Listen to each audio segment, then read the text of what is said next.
Un an après, les plaies sont encore vives. Ce vendredi 10 mars, le média belge Télépro a profité du futur passage de l'humoriste et imitateur Marc-Antoine Lebray dans le plat pays le 31 mars prochain pour échanger avec lui sur son actualité et sur son dernier spectacle intitulé Solo.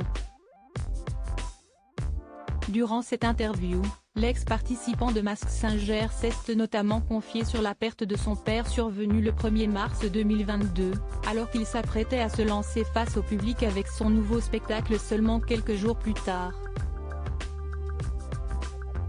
Mon père est tombé malade au moment où j'écrivais les textes du spectacle, s'est-il d'abord confié.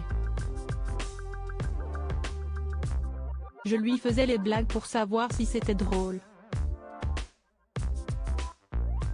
Il est décédé quelques jours avant la première date de mon spectacle qui devait avoir lieu en Belgique.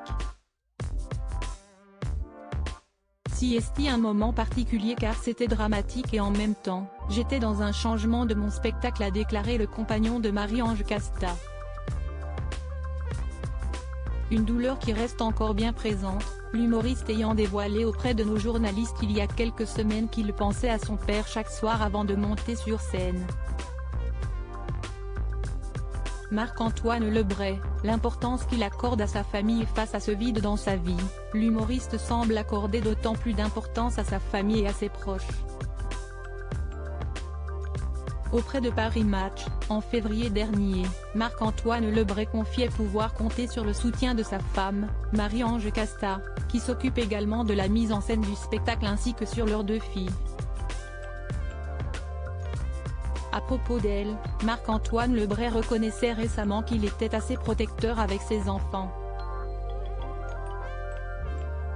Un trait de caractère qu'il a complètement assumé. « Je suis papa poule et c'est trop cool », a-t-il balancé auprès de Bernard Montiel sur la station de radio RFM. L'humoriste a également partagé sa fierté après que la plus grande des 2 filles, Catalina, est venue le voir pour la première fois sur scène. Un instant de pur bonheur pour le beau-père de la jeune fille, Catalina étant le fruit d'une précédente union de Marie-Ange Casta, mais qu'il considère comme sa propre enfant. Crédit photo, Véan.